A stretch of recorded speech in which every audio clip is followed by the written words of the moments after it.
Hello, everybody. My name is Dr. John Tyus. Welcome to another episode of our brand new series that have been are actually round two, if you will, of the new series of Lessons Learned in Quarantine. I have a special guest with me on today. Everybody should be familiar with who she is, especially because of the family that she's come from and the work that she is now doing on her own out in the world, around. I'm traveling and speaking, writing books, talking about social work and mental health. She does it all, right?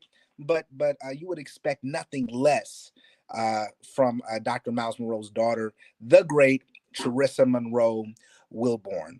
I'm so excited about her being here today. We're going to jump straight into the conversation.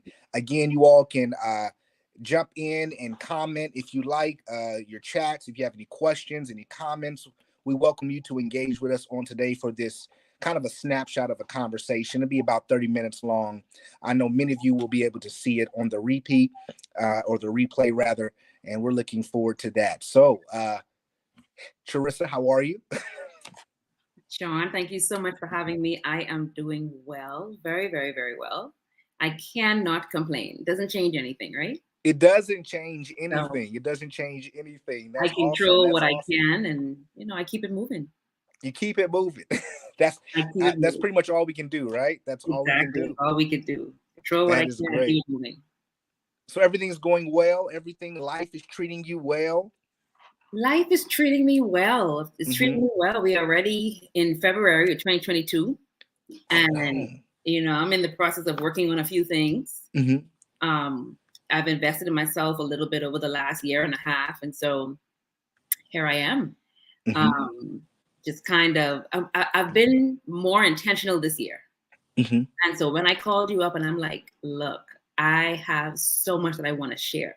Mm-hmm. No longer am I waiting for people to come and say, hey, would you? I'm like, no, Mm. you like me too. Can I serve? So Mm. instead of saying no, instead of me waiting for the invitation to, can you come? And I'm like, no, I'm here to serve. Can I serve? So I want to thank you so much for saying yes. I know that's the proper thing to say, but it is me who's honored to have you again. Now we did this No, about no, a year and thank a half you. ago, and the response was amazing. And we talked about possibly doing a part two, Mm-hmm. but I didn't expect it to happen. Just it just came, and you was like, "I'm ready," and I said, "Okay, I'm ready," because if you're Yes. ready, I'm ready. That's just kind of how it's going to go. So thank you so much for gracing me.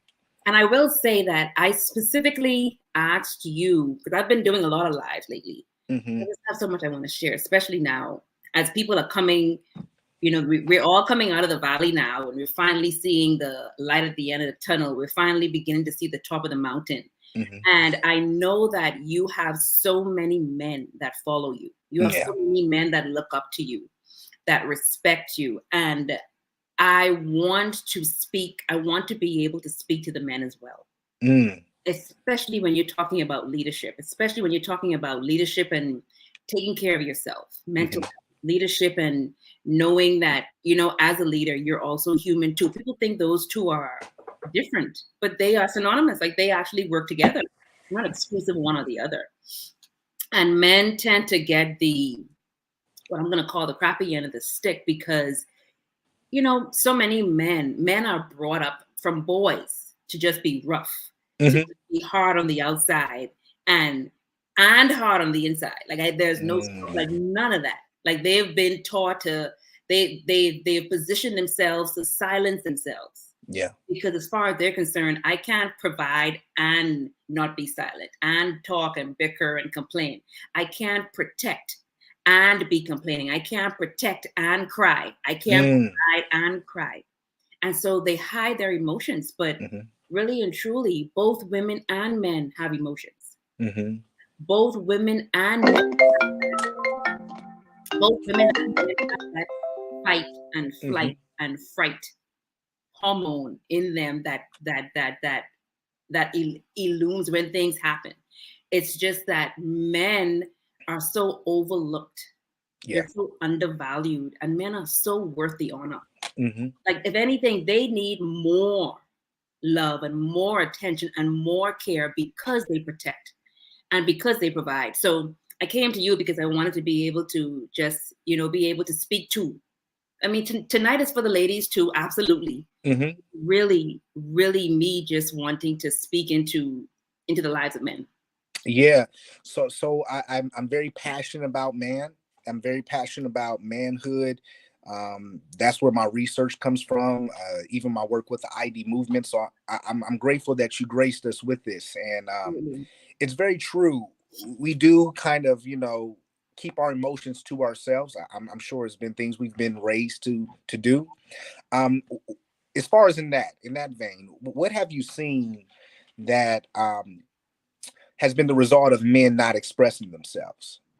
What are some of the things like that you've seen that is negative for men that can't be expressive, can't show their emotion? How does that work?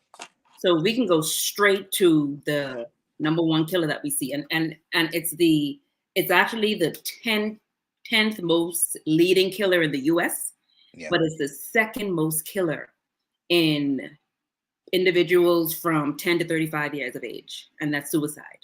Mm-hmm. And you have actually the suicide rate is higher in men than it is in women, Mm-hmm. and it's for that very reason. Men hurt quietly. Men go through stuff silently. It's all on the inside. They find it very hard to talk to anyone, even to talk to men. And then it's hard for men to talk to men about their emotions, because when your guy is talking to you, he needs to keep a certain persona.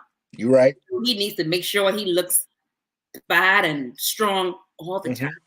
So there's even this ego that gets in the way when men talking to men. Like, y'all may talk about the things that bother you. I'm sure men get together and talk about their wives. My husband does it all the time. I'm aware. I'm not fool, Mm-hmm. but that's it.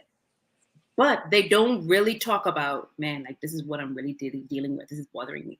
That's Because right. that is looked at as weak. My husband has this line that he says to me, and it's he got this line from a movie, and it says, "Karate man bruises on the inside." Wow. Where we got it from. But anytime I ask him, I'll be like, "Did you cry?" Or I'll be like, "Baby, did that hurt?" And he'd be like, "Nope, karate man bruise on the inside." Mm. And so that's his thing. So even if he wants to cry, even if he wants to shed a tear, even if he's hurting, like, I'd never know. No one will ever know. And then it gets to a point where only the bottle, when you think of a Coca-Cola bottle, Mm-hmm. it's wide and then it narrows. So by the time you bottle all that up in the Mm-hmm. wide part, by the time you get to narrow the narrow part, only so Mm-hmm. much you can take. Only so much you can take. And eventually it not explodes, but it implodes. Mm-hmm. And then it gets to a point where they feel like there is no outlet. They feel like they are not honored.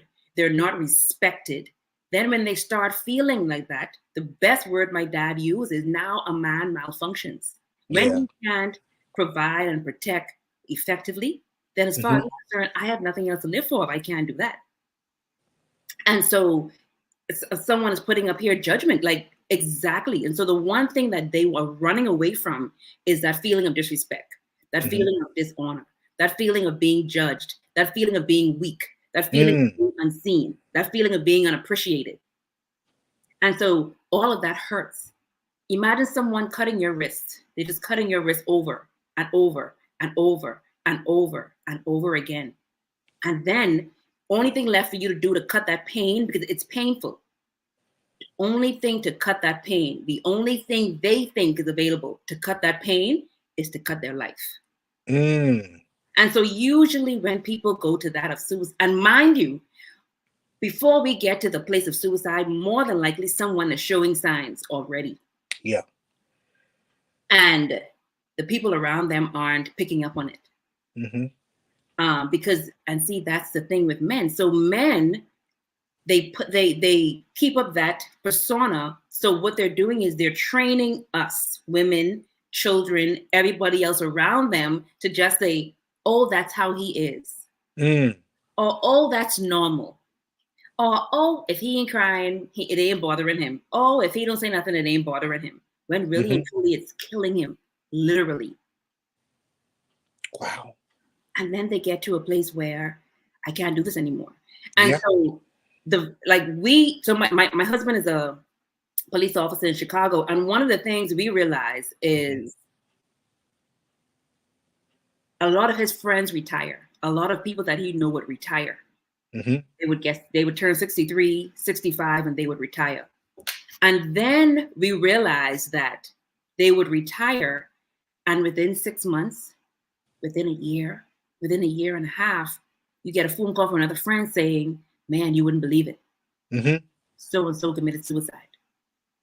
And it's because the only thing of value, or the only thing in their life that gave them value, wasn't even their home, wasn't their children, wasn't their wife, it was their job.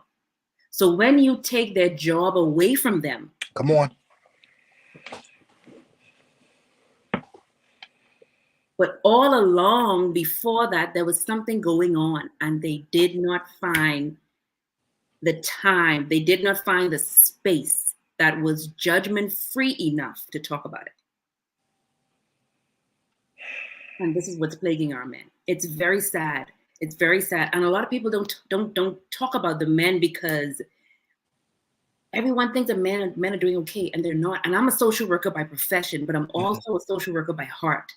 Imagine, and I'm a medical social worker. So I dealt with patients for years, men and women. And I got to see men be at their worst. I got to see men be at their weakest. I never once did I make them feel small. What I let them know is, you get to talk about your feelings, but you also get to be strong as well. You get to have lost all of the control of your body, and a particular organ isn't working anymore. But it doesn't mean that you still don't have control of your happiness. You still have control of who you want to be. You still have control of your purpose. You still have control of your life. Like, they needed someone to tell them that, versus, oh, you can't. And so a lot of my patients, they couldn't work because they were sick. So they were already feeling a sense of weakness, a sense of dishonor. And so we're like, no, that's not your fault. Stop blaming yourself. Stop blaming yourself. No one is going to say, if you can't work, then you're not that good of a man. No. And so you encourage them to find purpose and value in other ways, in other things. But we know deep down in the grain and the vein of men is that ability and that desire to work. It's the number one thing God gave man, not us. Right. The number one thing was work. And it's even taking me a long time as a new wife to realize that your husband's going to be gone a lot, and he's going to be working. Yeah. Because he wants to provide for the home. He wants to be able to give you the life that you desire. You know, you want this, and you want to go shopping, and you want to do this. Yeah. I know he wants to be able to give me all of that. And so it does. And then when you bring kids along, like, you don't have to tell a man 2 kids are coming along, you need to work. No, he's already thinking. As soon as you get pregnant, as soon as women get pregnant, men are already a good man, honorable man, is already thinking, okay, so how many more hours I have to work to make sure that my wife now and my child are protected and cared for. Wow. Imagine, so there's so many men who are so attached to their work. So when you take that away from these men by retiring them, they feel like they have no other value. They don't have any more outlet. And they say, you know, I can't do this anymore. There's no reason for me to live now. Yeah. So it's wow. That's crazy. Dr. Hayes, a good friend of mine, actually, he just wrote in the comment section, an author shared that most men are depressed and don't know it. There are 6 million men as of 2019. So we know it has increased. There are about 6 million men in the United States alone that are suffering from depression. 6 million. And we know that number is as accurate as it can be, but not so accurate, because many men are suffering in silence. So they even haven't made the stats. They are just there, but that's just 6 million men. Right. 6 million men. Do you know what that means? Do you, 1 out of every 6 million men are suffering from depression. that means 1 out of every 6 men I see on the street is suffering. But I promise you, he's a CEO of a well-known company. Come on now. He is the leader, the vice president of the bank that you and I bank at. It's those men. And they are walking around here suffering from depression and will never, ever say anything. They will never ask for support. They will never ask for help. If you ask them, I promise you, they are going to lie about it, all because they are afraid of that someone is going to judge them. There is a judgment issue. If they knew that they can, and this is anybody, man, woman, if we knew that we can talk to people and communicate with people and it be in a safe space without judgment, without repercussions, and just full of love, we will talk all day long. We will talk about the very inner beings and the inner things of what's going on with us, but we don't have that. Wow. Listen, y'all, I need you all to make sure you hit the share button. Hit the share button and the like button. Let's hear your comments. I'm seeing a lot of people jumping in here. If you don't mind sharing, because people got to get this information. We want to get this information out to as many people as possible. So if you can help us get this out, because you know men that I'm sure are suffering with some things like this, or you may not know, but get the information out so people can be able to glean from this and grow from this. Tia Isley said, or know it and don't know how to deal with it. You know, that's a tough situation. Knowing I'm dealing with this, but how do I actually deal with it? I mean, I know that I'm feeling it, but how do I deal? You know, that's tough. And Could you speak to that, or what do you think? It's very hard to deal with it alone. Yeah. And I say this as a social worker, and I say this as a social worker, like as the therapist, but then I also say this as the prospective patient or client as well myself, because I also too suffered grief and loss when I lost my parents 7 years ago. And I'm still dealing with my grief and loss, but I made sure that I had support, family, friends around me that I can say. I mean, something as simple as, I'm not having a good day today. Like, that's all. That was enough for me to get that out. I'm not having a good day today. And know that there is someone that I can call. I might not be able to call everybody, but there's someone that I can call and I can say, man, I'm not having a good day today. And they say, okay, what do you need? And I say nothing. I get to say, I need this. And they say, okay. And sometimes you don't need someone to just keep talking. I don't need you to fix me. I don't need you to respond to me or give me advice. I just need you to be. Sometimes I need you to be. But I get to say, I want you to just listen to me, or I need you to help me with this. But sometimes people don't have that person to go to. And then there is this unfortunate stigma that counseling and therapy has attached to it. I'm a therapist. I'm a social worker. So I do strongly believe that we can help guide. We can help be that safe space with no judgment, with complete love, with no repercussions. You know, everything that's said to a therapist is very confidential unless you are saying outrightly, I'm going to hurt myself or somebody else, then we have all right to report. But I think that anyone needing help, and everyone, as soon as you hear therapy, people tend to run.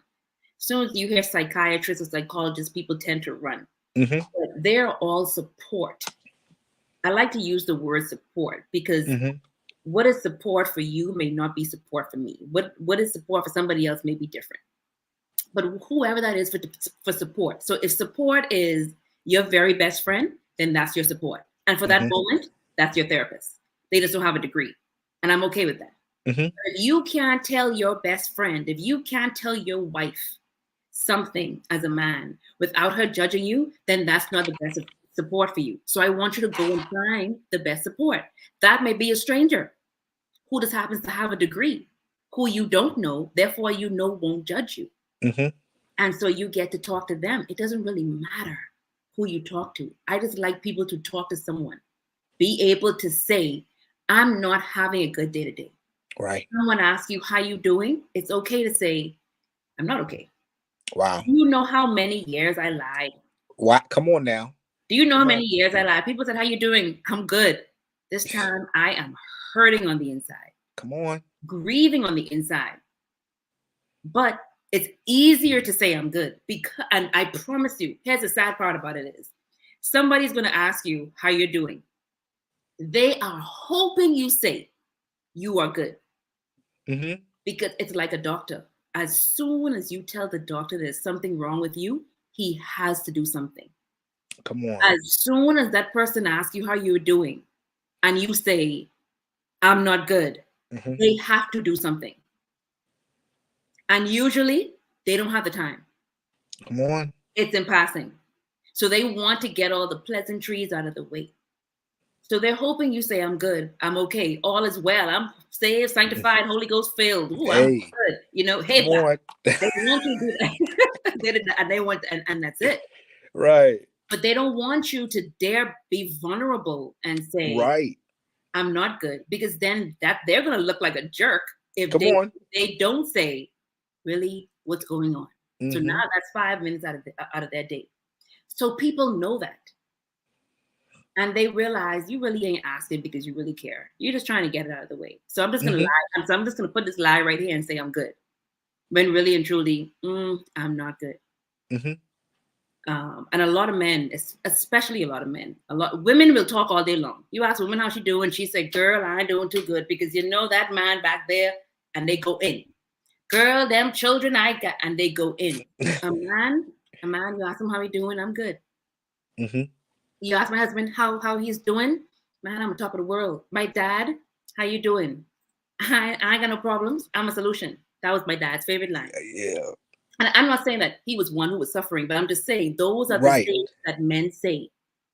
Why? Because they have to keep that persona of strength, not knowing that your vulnerability, to me, to a lot of people, can be the strongest thing you can ever have as a man. Yeah. You knowing that you need help and taking care of yourself is the best provision that you can give to your family. Yeah. You putting yourself and your mental health first is the greatest thing that you can use to protect your family. But men have been, but from children, they have been taught, no, you're supposed to break up trucks. You're supposed to break it up and put it back together. And they're taught that. You're supposed to be rough. You're supposed to be strong. You're supposed to be in the streets. You dare not cry. What? Think about it. Your little boy, if he start crying right now, the first thing you tell him, stop crying, boy. You're a boy. Boys don't cry. But then a girl cry, and she is allowed to, oh, come here. Express yourself. Come here, let me hug you. Yeah. But a boy cry, you say, boys don't cry. Come on, toughen up. My husband has a nephew, and I mean, they just roll on the floor, and he punches him in the face, and his little 4-year-old come, and he just punches him again, and I'm right there cheering him on. Go ahead, go ahead, hit him in the nuts. That's what I tell him. For sure. For it. Yes. But I've seen him with his nieces, and it's so different. It's so different. And so men get very, very, they have the highest degree in hiding emotions. They have the highest degree in protecting their emotions. Yeah. Thinking that I can show my emotion and still be looked at as strong all at the same time. And it's not true. I wish I can tell so much men that's not true. If I see any man cry, I find it so, at least for me and for so many other women, you'll be surprised how when we see our men finally show some type of emotion, it's a turn on. It's actually very, we look and it's very wowing. It's very It's very impressive. It's very, oh my gosh, I just have so much honor for you right now. Like there's even more respect that we can give. Because now we can connect on the same level because we are emotional beings. So when you get emotional with us, then we want more of that. We get to say, oh my God, baby, like, can I help you? And then you have so much more respect for them, for who they are when they're not emotional. Yeah, and no, you're right. You're right. I guess it's us as men feeling safe enough to be honest, to be open, and feeling like it's okay. You know, we've been conditioned. You know, Dr. Hayes just said cultural expectations. Culturally, it's the expectation that you don't. And so we have to recondition ourselves to be okay with that. So I love what you're saying. And I'm glad you brought the word culture because you could imagine in other cultures it's worse. In other, like I think about the Africa culture that's very macho. The Latino or the Hispanic culture is very macho. The Caribbean culture is also very, like, all of these cultures are dominated by the machoism, and so the man has to be strong, and the women look up for that. But there's also this man to man, like I said earlier, like men are afraid to be human to their own kind. Of course.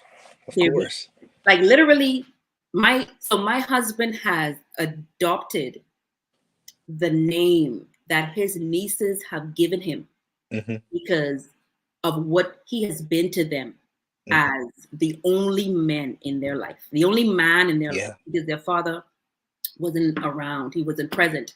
And so he has nieces who, even though biologically it's Uncle Destry to them, they call him daddy, but beyond that, he is their Superman.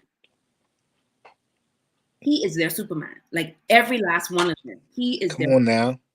And so when I met him, and now we're together, I mean, all around the house, I can show you all around the house, the Superman figurines. Yeah. All on the wall. I wish I could show you this wall. Can you see that wall? Superman. This is my closet, mind you. This is my closet. That's your.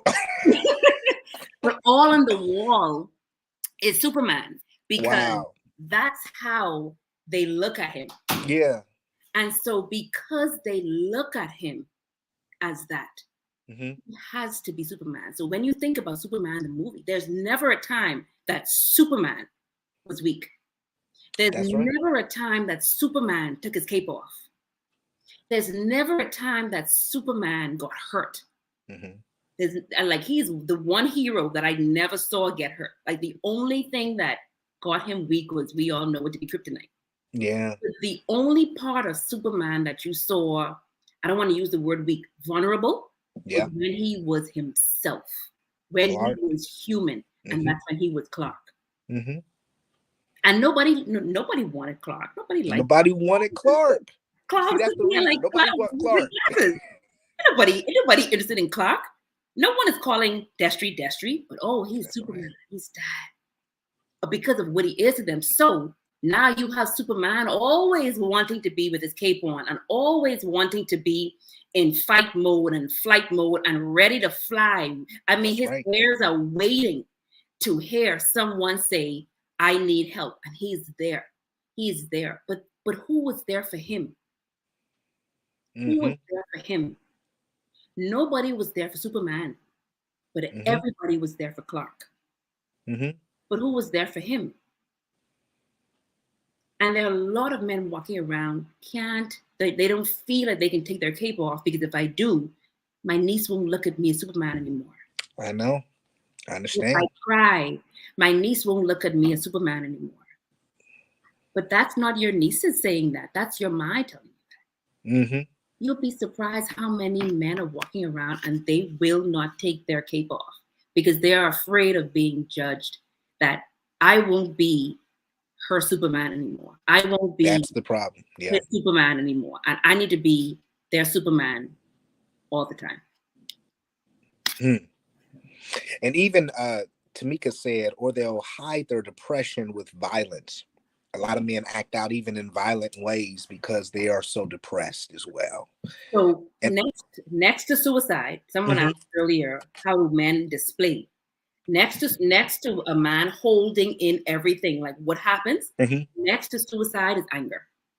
See, yeah, we see anger, and usually, and as someone who is doing so much more investing in myself and really really working on this because I want to do some coaching. Yeah. And one of the things I'm learning is anger in itself is it's one of the highest emotions that anybody can show, a man or woman. But beneath anger is covering up so many other emotions that are present. Absolutely. Anger is covering up pain. Always. Anger is a cover up. It's a smoke screen for hurt. It's a smoke screen for regret. It is a smoke screen for a man. I had an expectation that wasn't met. It is also a smoke screen for really and truly someone that loves very deeply. But they loved so much. There's so much love and so much desire and expectations that they had, and someone along the line disappointed them. And it really hurt, and it really pained them, and there was so much regret in what happened. And because someone tells them that pain and hurt you don't show, the next thing that comes is anger. Yeah. So anytime I see someone angry, like my first thing wants to be, what's really going on? What's really going on? That's right. That's what's really going on. What's the root? There's something else that's causing that anger. You're not an angry person. You're just experiencing a feeling of anger. And that's what I'm seeing. But you're not an angry person. You don't have anger management issues. Now, there are some people who have some anger management issues. Sure. Not your general. There's something else going on. What is really going on? And you'll be surprised if you sit someone down and say, man, you're angry right now. I know you are. But there's something else going on. Who's hurt you? That's right. What's really happening? And when you have someone who is angry all the time, watch. If you look around, there's friends, there's families, members in your life. There's friends in your life that they're always angry. For years, you've always noticed, man, she is always angry. He is just always angry. You'll be surprised if you ever once get the chance to ask them, you're always angry. And don't ask them what's going on. Go straight to it. Like, who has hurt you? Why, what has caused you so much pain? And you'll be surprised how far back to where the pain started. And they haven't dealt with it. And it's just built up and built up and built up. And then the only thing they know to show is anger because it's at the surface. Really, there's so much pain and hurt that people are going through. And that's why, we see these memes all the time. Be kind to everyone you come in contact with because you never know what they're going through. You never know what that one kind word you can say to them can save their very life, because after you, they're about to go in their car and take the very weapon that they have under their chair and use it against themselves. You have no idea what people are going through. No idea. No idea. And anger is one of those things that, and it's quick. It's quick. It's quick. And usually it comes when there is like I said, an expectation that's not met. That's right. A desire that's not met. But it's a desire and expectation that's not met because you never expressed it. And so when the feelings that people get when the desire is not met, or there's an expectation and there's a disappointment, there's hurt, there's shame, now I'm ashamed, or now I'm embarrassed, or there's this feeling of guilt that they allow this person to do this to them. And so now all of these different levels is them protecting their ego. Ego they're trying to protect. And so I'm hurting, but I can't show hurt because hurt equals weak. I'm in pain, but I can't show pain because pain equals weakness. So I use my husband all the time because bless his heart. He's a man, and he would be going through pain and tell me this hurting. I'll be, baby, you want to take something? Are you good? No, I'm good. This time his pain is up on a scale of 1 to 10 out of 10. Yeah. But No, I'm a man. I'm good. You know, karate man, bruise on the inside. Leg falling off and saying, I'm Falling okay. off, baby. You wait. No, I go into work. You go into where you can't even walk. But he has that pain. He can't be weak. Yeah. So now, if I ask him again, so then now the very next thing for him to do is to snap, aka get a little angry at me asking him for a third time. Yeah. Because, okay, lady, I told you I don't have any pain. Even though I do, I can't be weak. So I mean, I need to leave me alone. Because as soon as if you don't ask me anymore, then I can't be honest about my pain or about my weakness. So once he snaps, so then there's this snapping that he does that I already know. Okay, he's in pain, but I'll leave him. So it's my responsibility to recognize that I can't afford for my husband to feel dishonored and disrespected in his own home. I can't afford for him to be weak. So let me know that he's okay, but let me also understand that if he needs me, he will ask. Wow. That's wisdom. Absolutely. Absolutely. For all my women out there. Come on, wisdom. Wisdom. Wow. Protect them. I love that. Absolutely. Well, I know we were only supposed to be 30 minutes. Now we're at 36. So but let's talk about, because we'll have to do this again. We'll have to do this again for sure. But let's talk about something you have coming up that I think everybody needs to know about. Can we talk about that? Absolutely. And it's called Speak and Lead. It is a conference that I'm putting on with a co-host of mine. Her name is Star. We're both in the Bahamas. So the conference is going to be in the Bahamas.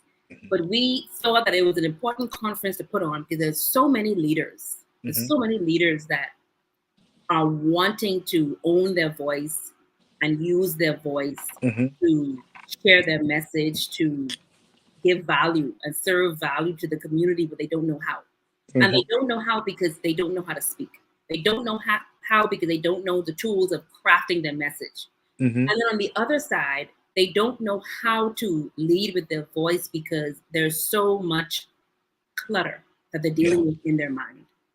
There's so much, their mental hygiene is poor.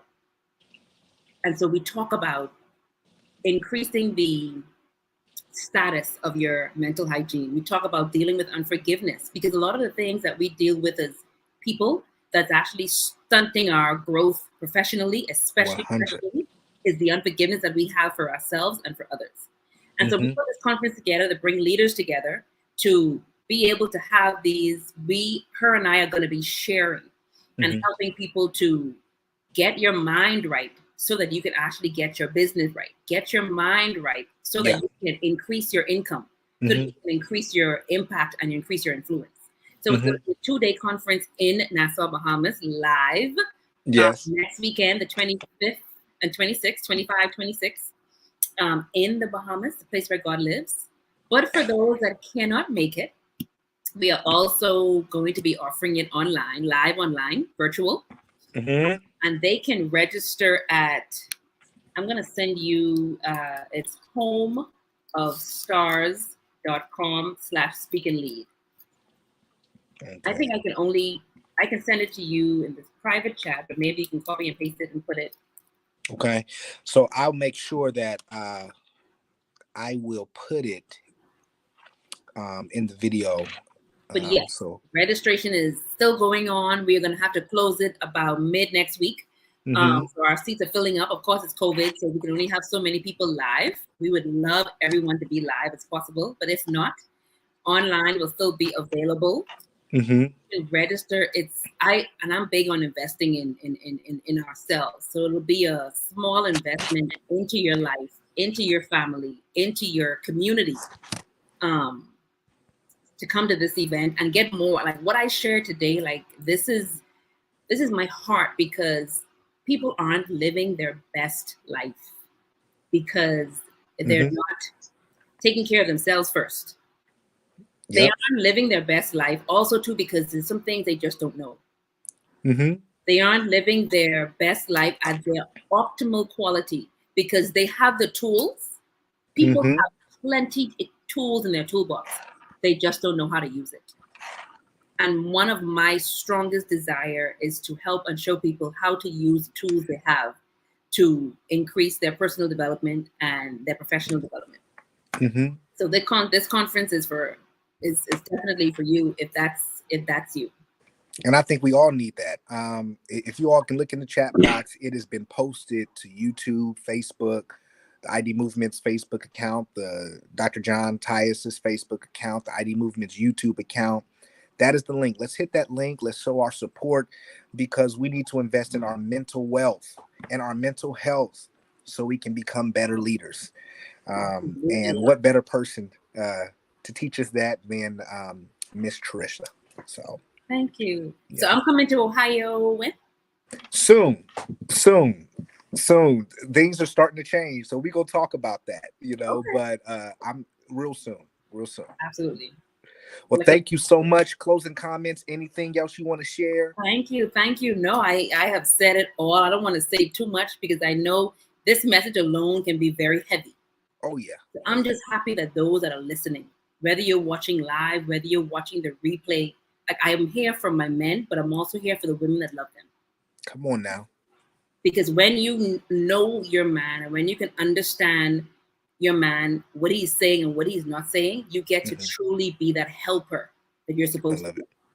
And so yes, I thank you so much for allowing me to be here to speak into the light of someone that need life right now. Beautiful. Thank you so much. Thank you. I'm grateful, and we'll talk real soon. Definitely, this will not be the last conversation. And you all, please click that link. Please share this video. Make sure that you subscribe to the channels that we have. Make sure you're liking and commenting and sharing the information. God bless you all. Thank you so much. And we are signing off. We'll see you at the conference. All right.